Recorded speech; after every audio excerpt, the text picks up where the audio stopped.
আমি দেখলাম আপনারা প্রায় 36,000-এর মতন মেবি ডোনেট করছেন। আপনারা কোন প্রতিষ্ঠান থেকে আসছেন? আমরা কালদারপাড় উচ্চ বিদ্যালয় থেকে এসেছি। হ্যাঁ, আমি আসলে সবচেয়ে বড় মেসেজটা দিতে চাইছি আমার স্কুলের স্যার, আমার বাংলা ক্লাস নেয় আমার মাহবুব স্যার, মানে সবার ফার্স্টে তাকে আমরা জানাই জিনিসটা, মানে হ্যাঁ স্যার আমাদেরকে সবার ফার্স্টে বলে হ্যাঁ তোমরা করতে পারো, সবার ফার্স্টে স্যারই আমাদের পাশে দাঁড়িয়েছে। তো স্যারের থেকে অনুপ্রেরণা হয়ে আর কি আমার এই পর্যন্ত আসা।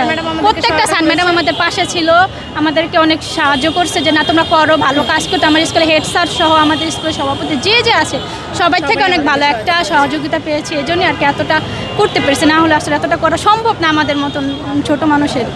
আমরা তো বড়দের থেকেই শিখবো, তাই না? তো আমরা প্রথমে ভাবছি যে একটা উদ্যোগ নিই আমরা। তো আমার আপু ধোলা আপু আমাদের, তো উনি স্যারদের বলছে যে এরকম আমরা একটা উদ্যোগ নিতে পারি। তো আমরা বলছি কি ঠিক আছে। তো প্রথমে ভাবছি মানে অনেক আগে আসে নাই, 3-4 জন, তারপর আমরা 6 জন হয়েছি, 6 জন থেকে 12 জন, 12 জনের থেকে অনেকজন হয়েছি, তারপরে সবাই মিলে এই কাজটা করছি। তারপর আমাদের স্যার আছে, তারাও আমাদের সহযোগিতা করছে, সবাই মিলে এই কাজটা করতে পারছি। মেসেজ বলতে কি বলতে চাই এটাই, আমরা দেশের জন্য কিছু করতে পারছি এবং তোমরাও আগে আসো। হ্যাঁ, এবং তোমরা এগিয়ে আসো যতটুকু পারো।